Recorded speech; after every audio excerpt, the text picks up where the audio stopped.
Se positionner en SEO, c'est easy. Ouais, c'est easy. Pourquoi je dis ça? Parce qu'en fait, il suffit de suivre un process hyper simple. Tu me crois pas? Tu as le droit. Maintenant, si tu es curieux, reste jusqu'à la fin de la vidéo et tu vas comprendre pourquoi je dis que c'est easy. Salut, c'est Serge de Passion e-commerce. Content de vous retrouver dans cette vidéo qui va parler de SEO. Vous savez que j'adore le SEO, j'en parle souvent. Et là, je trouve que ça faisait un petit moment que je n'en avais pas parlé. Donc aujourd'hui, je vais vous présenter ma checklist SEO, celle avec laquelle je travaille tous les jours. Parce que le problème, quand on fait du SEO, on ne sait jamais trop par où attaquer le problème. Est-ce qu'il faut remplir des balises H1? Est-ce qu'il faut faire de la description? Est-ce qu'il faut faire du backlink? Ou bien carrément créer des articles de blog? On ne sait jamais trop. Le but dans cette vidéo, c'est de rassembler toutes ces informations, le backlink, le texte, le blog, etc., d'en faire une checklist et de mettre un ordre de priorité dessus. Et j'insiste encore, tu vas voir, c'est easy. Oui, parce qu'une checklist va te donner un ordre, un petit peu comme une recette, où on va te dire, tu casses les œufs, tu mélanges les œufs, tu mets la farine, etc.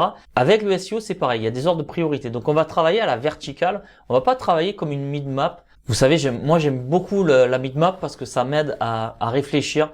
Je travaille beaucoup en mode brainstorming. Quand je crée un nouveau projet, j'aime bien la mid-map.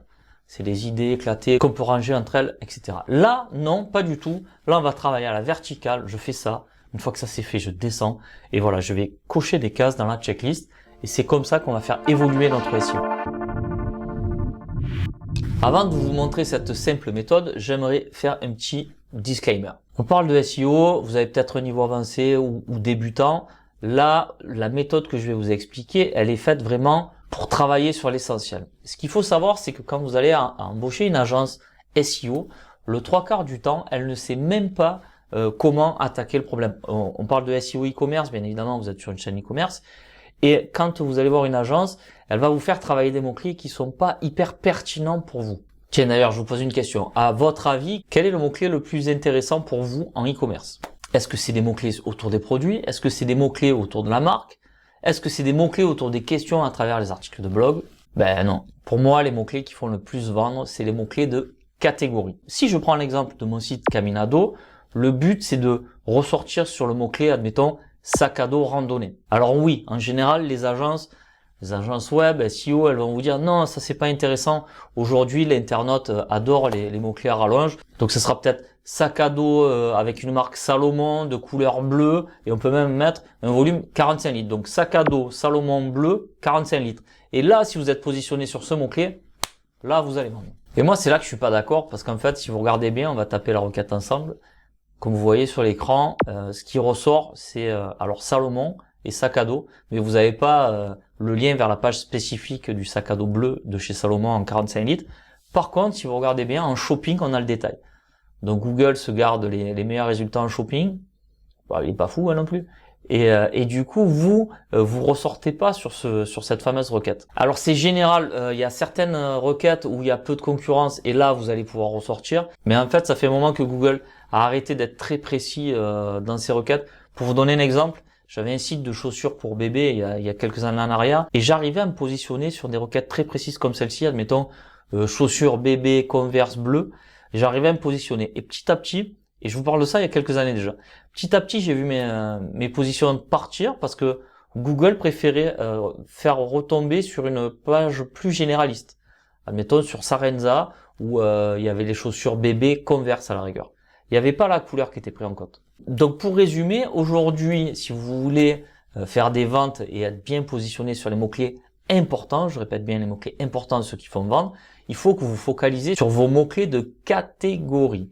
Donc moi, si je suis dans la rando, je vais essayer de me positionner sur sac à dos randonnée. Il y aura bien plus d'impact que sac à dos Salomon, etc. Déjà, sac à dos Salomon, c'est peut-être tapé une fois dans une vie de l'internaute, alors que sac à dos randonnée, on est sur des volumes de recherche qui sont bien plus importants. Donc, la méthode que je vous explique là, elle est faite pour les mots-clés de catégorie. Allez, je pense que là maintenant c'est l'heure de présenter la checklist. Mais avant, si cette vidéo vous a plu, laissez un petit j'aime et abonnez-vous. Abonnez-vous si vous êtes intéressé pour du contenu autour du e-commerce, autour du SEO, autour de PrestaShop, des logiciels que j'utilise. D'ailleurs, si vous voulez savoir les modules que j'utilise, etc., il y a un lien en description. Certains liens sont en affiliation, d'autres pas du tout. C'est à vous de voir si vous avez envie de contribuer un petit peu à cette chaîne. N'hésitez pas à passer par mes liens. Alors comment travailler simplement? Moi j'utilise les Google Sheets, comme je vous dis, vu qu'on est sur une checklist et par ordre de priorité, je préfère travailler sur des fichiers Excel. Là par exemple, alors en vrai moi j'utilise un logiciel SEO, si vous voulez connaître vous cliquez sur les liens en description, un logiciel SEO sur lequel pour chaque mot-clé je peux taguer tout ce qu'on voit là. Mais là de manière simple, on va dire qu'avec un fichier Excel vous pouvez faire le taf. Vous voyez, vous pouvez vous créer admettons un onglet sac à dos randonnée et vous allez checker tout ça, tout ce qui a été fait, tout ce qu'il y a à faire.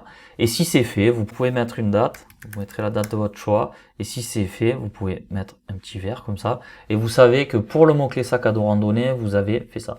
Et au fur et à mesure que vous allez descendre, vous allez optimiser un maximum votre page de catégorie. Donc là, pour l'exemple, je prends un sac à dos de randonnée. Vous voyez, sac à dos de randonnée, il faut travailler le title. Ça a été fait. Rédiger 700 mots-clés. Alors, vous pouvez utiliser ChatGPT, plus des outils SEO, plus aussi pas mal de manos. Utiliser du texte 100% de ChatGPT, c'est un peu dangereux. Après, à vous de trouver l'équilibre. Et là, comme vous pouvez voir, pour l'exemple, on a créé un texte qui est plutôt pas mal, avec, je sais plus combien de textes, combien il y a de mots-clés, mais il y en a pas mal. Ça a été fait par un prestataire.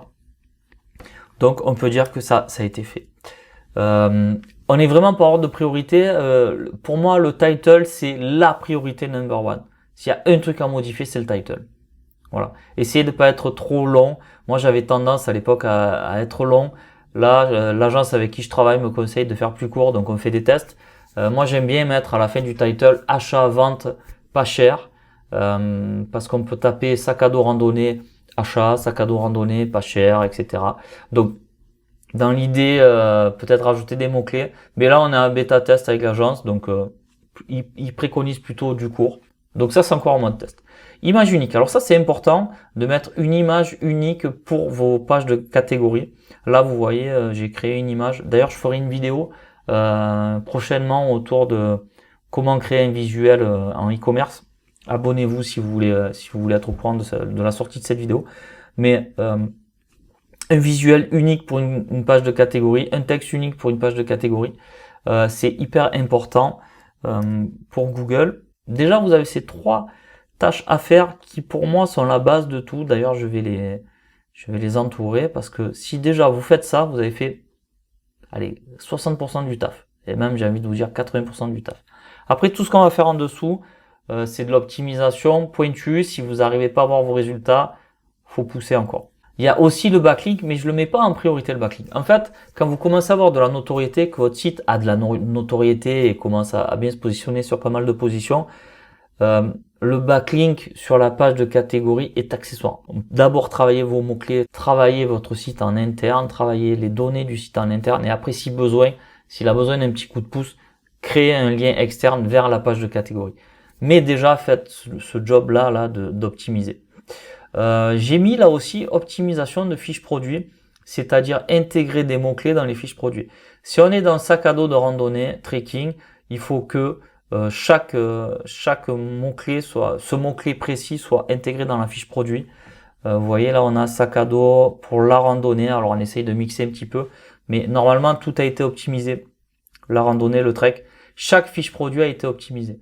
Donc en fait, il faut que vous preniez bien en compte que vous avez la page de catégorie et toutes les fiches produits qui sont en dessous vont aider, tout le texte, le jus qui est en dessous dans les fiches produits vont aider à faire remonter la page de catégorie.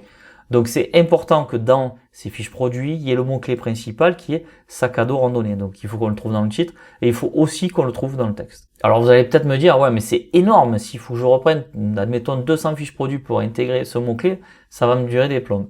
Oui, mais l'avantage qu'il y a quand on est sur PrestaShop, c'est qu'il y a un outil qui est génial, qui permet de faire ça d'une manière très rapide. Je vous montre rapidement à quoi ça ressemble. Donc vous voyez là, je rentre dans la catégorie, c'est un système par arborescence. Donc là, je rentre dans la catégorie sac à dos et j'ai toutes mes fiches produits qui s'affichent là. Et là, je peux aller dans description. Et là, j'ai toutes les... Alors sur PrestaShop, on a le texte court, le texte long. Et là, je suis sur le texte long. Et vous voyez, alors là, je suis sur un petit écran, hein, mais sur un grand écran, c'est beaucoup plus lisible.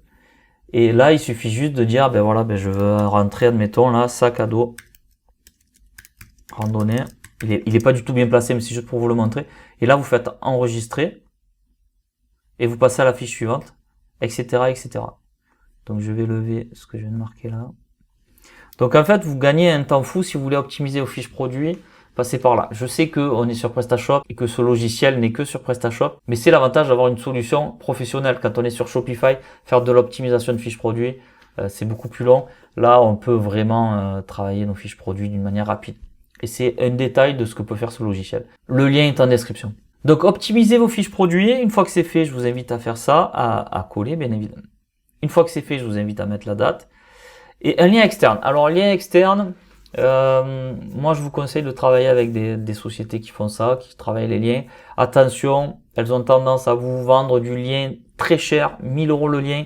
C'est beaucoup, beaucoup trop cher, surtout quand on débute. Suivant la niche dans laquelle vous êtes, vous n'avez pas besoin de dépenser autant. Et en fait, un gros lien, ça se place sur l'index, ça se place pas sur une page de catégorie. Une page de catégorie a juste besoin d'un petit coup de pouce, mais n'a pas besoin d'avoir d'énormes backlinks pour les pousser. Donc le lien externe, c'est à faire une fois que vous avez optimisé votre site. Un lien interne en page d'accueil. Si votre page est vraiment très importante et vous voulez ressortir sur ce résultat-là, je vous invite à, dans votre page, là, voilà, nous on l'a mis en pied de page. Donc en page d'accueil, mettre du texte et intégrer les mots-clés les plus importants que vous voulez, sur lesquels vous voulez remonter. Donc ça, vous pouvez pas mettre sur la page d'accueil toutes vos pages de catégories, mais vous pouvez au moins mettre les catégories principales. Un autre point aussi qui va à l'encontre de ce qu'on voit beaucoup, c'est on vous conseille beaucoup de faire des articles de blog pour pouvoir pousser vos pages de catégories. Avant de faire ça, il y a une chose que très peu de personnes savent, et même les agences de com ne vous le conseillent pas, c'est de créer des cocons, des sous-cocons. C'est-à-dire vous allez créer sac à dos, et en dessous de sac à dos, qu'est-ce qui pourrait ressortir? Vous allez faire une recherche avec les logiciels SEO qui vont vous donner des idées. Admettons sac à dos, il y a pas mal de... Moi, c'est la volumétrie. Par exemple, sac à dos, ce qui en ressort, c'est sac à dos par marque. Il y a Deuter il y a les petits sacs à dos, les sacs de voyage. Et là, c'est un exemple parfait parce que on voit bien que le travail n'a pas été fait. Je pourrais écrire sac à dos 45 litres, sac à dos 60 litres, sac à dos 3 jours, sac à dos léger. Il y a plein de sous-catégories à créer qui répondront aux questions des internautes. À vous de faire vos recherches. Donc ça, je le répète bien, ça c'est avant les articles de blog. D'ailleurs, je les ai mis avant, vous avez vu. Article de blog, bien sûr, arrive un moment, quand vous avez fait tout ça et que vous n'êtes pas toujours positionné sur la première position, il va falloir réfléchir et répondre à des questions. Alors, on va essayer de répondre à des questions de sac à dos et on pourrait s'imaginer de créer un article de blog dans le style serait comment bien choisir son sac de trekking. Donc vous voyez, on a créé un article de blog autour de ça. Dans cet article de blog, bien évidemment, il y a un lien qui ramène vers la page de catégorie dont on a parlé tout à l'heure. Donc le but de l'article de blog, c'est de vraiment pousser vos articles, vos pages de catégorie, donc créer le contenu autour de ça. Il y a plein de questions à laquelle on peut répondre. On va dire que ça peut être dupliqué à l'infini. C'est un petit peu comme la page de sous-cat. Vous allez créer des sous-catégories. Arrivé un moment, il ne faut pas abuser. Créer 10 sous-catégories dans une thématique, ça suffit. Et après, derrière, essayez de répondre au maximum de questions autour du produit, autour de la catégorie. Une fois que vous avez fait tout ça, je vous assure, vous aurez des résultats. Et si ça marche pas, il y a encore deux petites options qui vont permettre de faire un petit coup de boost. C'est le trafic externe via Google Ads et le trafic externe via Facebook Ads. Trafic externe via Google Ads, il faut passer par des annonces textuelles. C'est-à-dire, vous allez créer une annonce textuelle sac à dos randonnée. Et en fait, faut imaginer que quand l'internaute clique dessus, ça va ramener du trafic sur cette page. Qu'est-ce qui se passe? Google trouve que cette page est visitée, même s'il sait que ça vient de chez lui et que c'est du trafic payant, il voit quand même que la page est visitée. Et si derrière c'est bien foutu et que derrière vous convertissez en vente, Google va estimer votre page un peu plus que s'il n'y avait pas eu de trafic. Donc imaginez où vous avez fait tout ce travail, il y a 10 visiteurs par jour qui viennent dessus. Google, il considère, ok, mais pas plus que ça. Et si demain, vous poussez via les Google et via les Facebook Ads sur cette page et que vous doublez le trafic, Google va avoir plus d'outils d'analyse, va pouvoir se dire, oui, cette page, elle est intéressante, l'internaute reste, derrière, il est allé acheter un produit. Donc, du coup, Google considère plus cette page. C'est pas parce que vous avez payé de la pub que Google va dire elle est bien cette page parce qu'il paye. Non, c'est parce que derrière il y a plus de données. Enfin, ça paraît logique. Il y a plus de données, il y a quelque chose de plus intéressant. Du coup, je mets un meilleur score à cette page pour le SEO. Et après, il reste le lien du menu. Alors, c'est quelque chose que j'ai mis à la fin. En vrai, ça paraît tellement évident qu'il y soit. Mais bon, si jamais, admettons, vous voulez sac à dos et qu'il n'est pas dans la barre de menu principale, il est évident qu'il va y avoir aucun jus qui va être donné à cette page de catégorie. Donc, le lien, ça paraît évident, ça coule de source, mais je l'ai quand même mis au cas où vous auriez oublié. Voilà, j'espère que cette vidéo vous a plu. Cette méthode, je l'utilise au quotidien. Je vous assure qu'elle marche. Le plus dur, en fait, c'est quoi? Le plus dur, c'est d'être régulier, de travailler ses mots-clés de manière récurrente et de ne jamais abandonner. Tant qu'on n'a pas atteint nos positions, c'est qu'il faut améliorer un point de la checklist. Sur ce, je vais vous souhaiter une bonne journée. Je vais aussi vous souhaiter de bonnes ventes. Bye bye.